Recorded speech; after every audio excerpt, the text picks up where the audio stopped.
This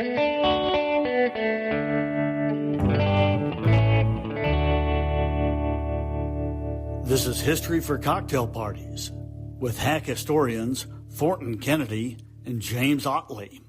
Welcome back to History for Cocktail Parties. I'm Thornton Kennedy, and I'm here with my co-host, James Ottley. How are you, James? Doing great, man. How about yourself? You ready for episode 2? Let's do it. Today, we're going to go through how we get to the top secret meeting on Jekyll Island, which creates the Federal Reserve System. Before we get started, I want to encourage you to like and follow and comment. Let us know if we're doing a good enough job or if you have any notes to add to our amateur historian antics. Hack historian. So I think that, James, you had taken us up to the 1890 Silver Purchase Act. 1890 Silver Purchase Act. So pick it up from there. All right, let's hit the ground running. All right, so it's 1890. Farmers are demanding more money in circulation. They've said that they've got a shortage of money. They need to get their crops. It's a theme that we covered in the last episode, and that's where we're picking up today. So in 1890, bowing to pressure from the farmers, Congress committed the Treasury to purchase 4.5 million ounces of silver a month. That's double their prior rate to mint it and make it into coins and get that money out into circulation. Now, there's a law or principle called Gresham's Law that says bad money drives out good. And that's exactly what happened. Gold drained out of the Treasury. People cashed in their silver dollars or their silver. How did the gold, were people just hoarding gold? Well, definitely at different times in history they had been, but before there was that much, I guess it was, maybe there wasn't just enough. Just a flood. It was just a flood of silver. It was a flood of silver. Yeah. I like that. And so at this point, they started cashing this in for gold and then hoarding that. So foreign investors were fearful that the U.S. would be forced to abandon the gold standard, and they rushed to sell their American securities. So Wall Street sees this panic selling. There's a gold stampede, which leads to the banking panic. Depositors are withdrawing their savings, and country banks are demanding their deposits, their reserves back from the Central Reserve banks. And just like we talked about in the last episode, there was a huge sucking sound as more securities are sold at a loss on Wall Street to try and back up these or to provide these reserves back to the small banks and the middle tier banks. And this is basically what led to the Panic of 1893, which was the worst depression that the country had seen up until that date. And it really exposed the system's inherent flaws and also the geographic asymmetry. 360 banks that failed, all but 17 were in the south or west of Pennsylvania. Railroads failed. I mean, like I said, it went into a full-blown depression. Factories shuttered. In Virginia, 4 out of 10 farmers lost their farms. As I said, it was the worst depression to that date. But the silver lobby, they kept up its pressure, and this fear of the silver basis and coming off the gold standard really, caused this panic. And so when gold supplies dwindled like they did, the president actually had to go to J.P. Morgan, which was pretty embarrassing. But J.P. Morgan had a lot of money. He did. And so J.P. Morgan's funds and his gold supplies helped bail out the Treasury. And this really just exposed or demonstrated, just how embarrassing this was that Washington was subservient to Wall Street. And it didn't help that Morgan made a pretty good profit on this deal. Morgan was a war profiteer.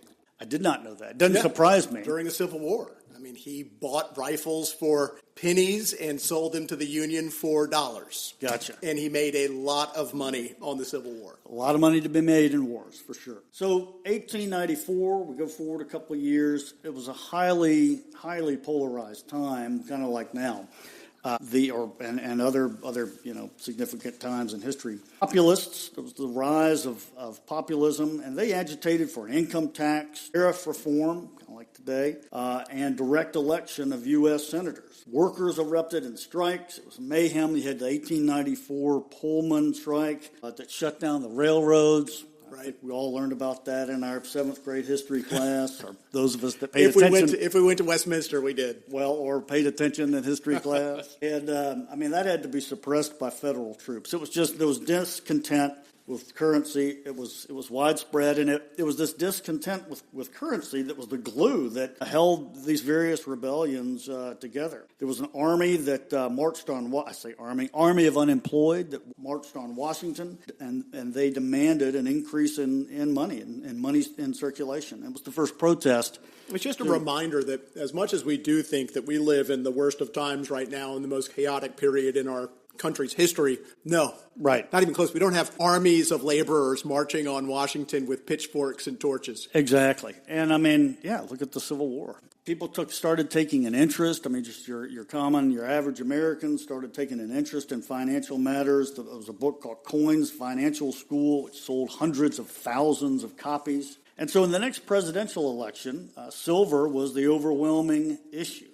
McKinley was running Republicans. There were mono medalists and bi-medalists. That's right. And McKinley, the party bosses insisted that McKinley stand for gold. And this is where we got to William Jennings Bryan. Most of us have heard of him in the Democratic Convention that was held in Chicago. The only reason I've heard of William Jennings Bryan is because he ran for president 3 times and lost all 3 times. He sure did. But in our research, I found out that he's actually famous for something much more important, which was... Well, he's very famous for the Gold Cross, the Cross of Gold speech, and being a hell of a great orator. Right. And so a little bit about him. He was 36 at this time. He was a lawyer. Young man. Editor like yourself. He had served 2 terms in Congress representing Nebraska. He was a teetotaler, fundamentalist Christian, and he favored the income tax and public disclosure of campaign contributions. Gotcha. Yeah, so that was a good thing. And as I said, he had a talent for oratory. And I don't know, I think I know the answer to this question, but I don't know if you remember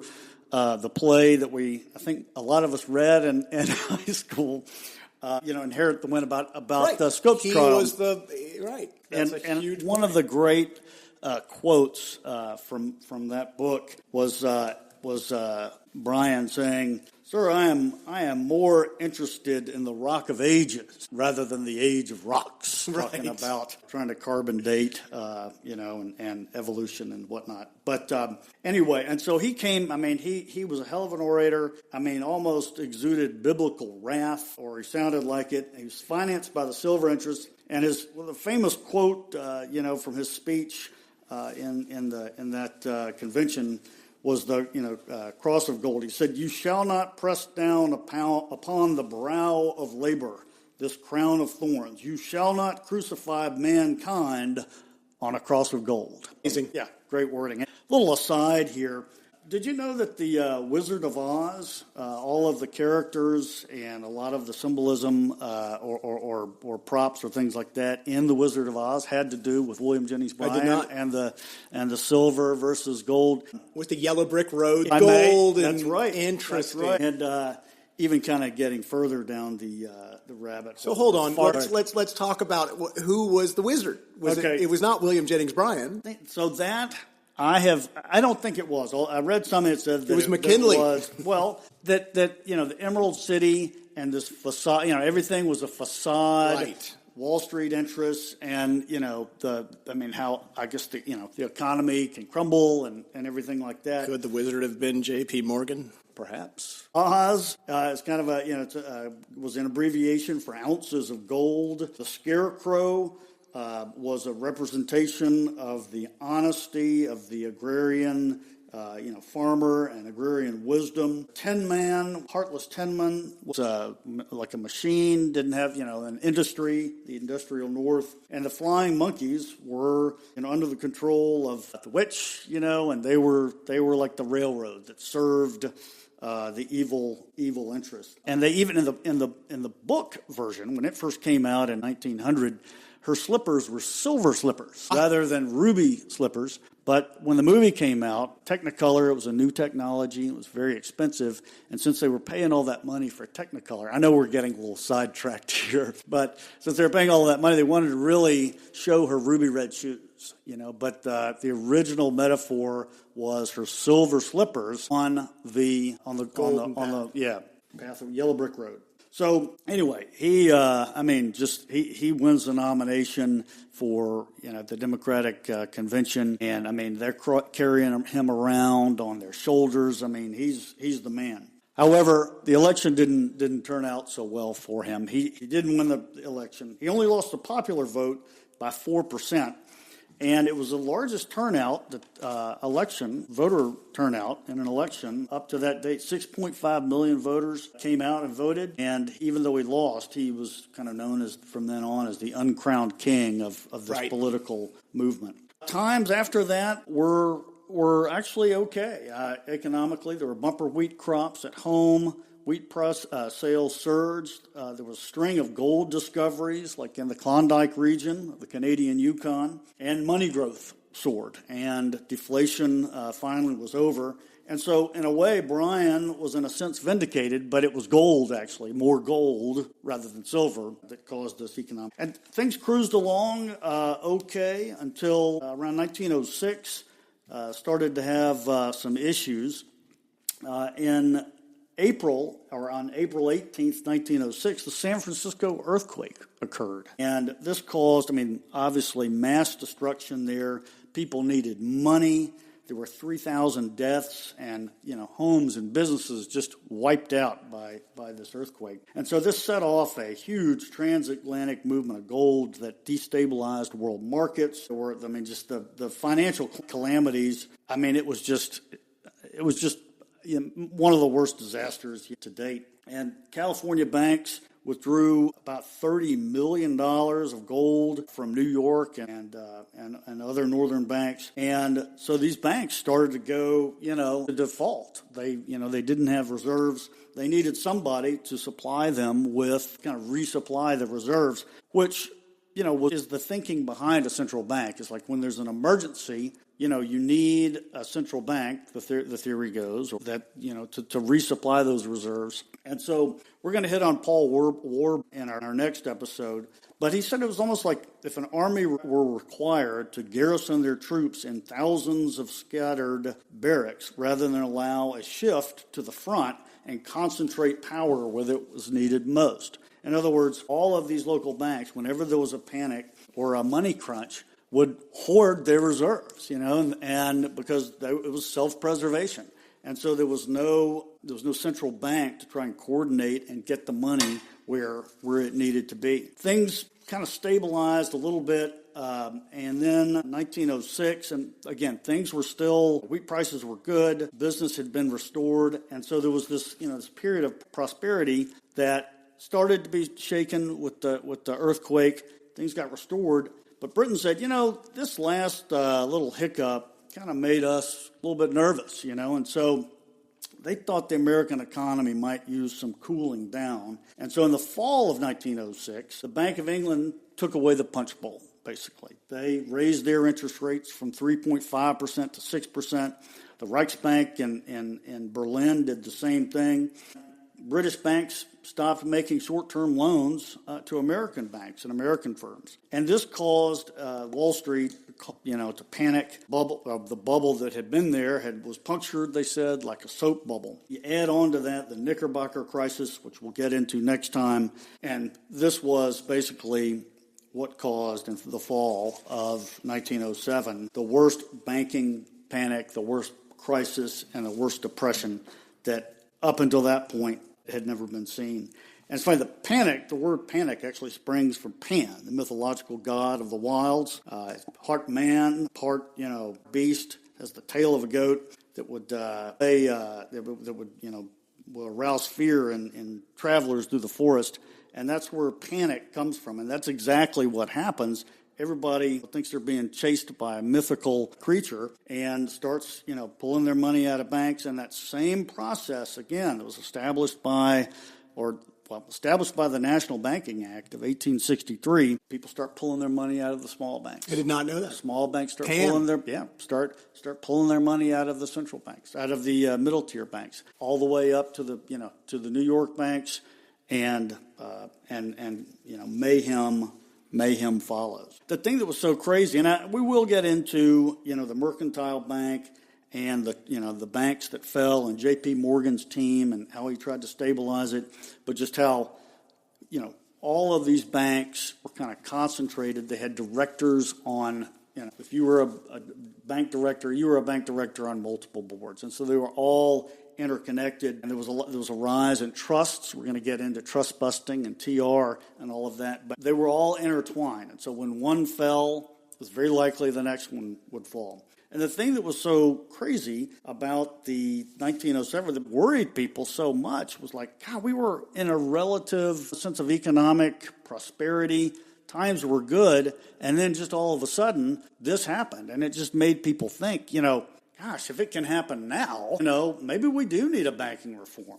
Warburg, I believe it was, that I mentioned he mentioned the quote, or said it was like a number of different Was Warburg a banker? What was he? How is he related to this story? He's a banker, but I want to get into more detail about who he was. I mean, he was definitely at Jekyll Island, and he actually had come from Europe. He was really the one that tried to sell American bankers on the idea of a central bank and try and dissuade people from this fear and show them the benefits of a central bank, which is to be able to get the money to banks that needed it, in short-term crisis. And therefore, because this is the way it had been. I mean, the Bank of England, I think, started in 94 or something. Right. And so you had the Bank of France, you had the Reichsbank in Berlin, you had the Bank of England, and all of these banks were central banks. And it was nothing to Europeans. I mean, that was just the way of life. The Bank of England was founded to fund a war. I can't remember which war. We're going to identify 9 years war. Anyway, another way he said that it just didn't make sense. It was like if you had a town without a 9 years war. Okay, sorry. No, I appreciate that. It was like Warburg said.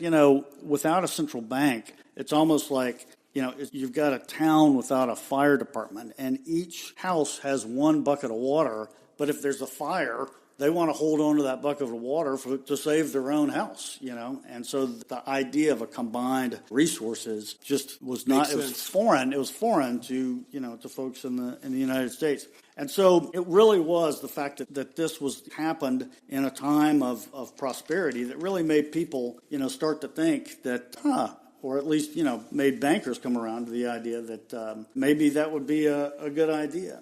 I mean, cash got to be so short that I think, like they gave this example of in Portland, banks had deposited notes secured by wheat, grain, canned fish, and lumber. It was almost like monetary exchange was reverting back towards barter. Wow. I mean, in Atlanta, they started doing restrictions on how much cash you could withdraw. At first, it was $50 a day, $100 a week, and there was a run on the rental of safe deposit box because everybody wanted to hoard their money. And it's estimated that bank deposits, or the money that was taken out of banks and hoarded, that there was $350 million under mattresses. Wow. As I said, the banks did not want people to withdraw their money, so they increased their cash reserves. We're going to keep our pail of water in our bank. And so these cash reserves, banks started increasing them up to 35%. In Galveston, 49%. In Indiana, banks were keeping reserves of 67% and not lending it out. And that was absolutely unheard of. And so, as I said, it was the severity of that 1907 depression, which I do want the story of J.P. Morgan and the Mercantile Bank and the Knickerbocker Trust. Fascinating story. Too long to get into on this episode, but we'll pick back up on that in our next episode as we set the stage for the top secret mission to Jekyll Island. Perfect. So like, subscribe, and comment, and we'll be back next time.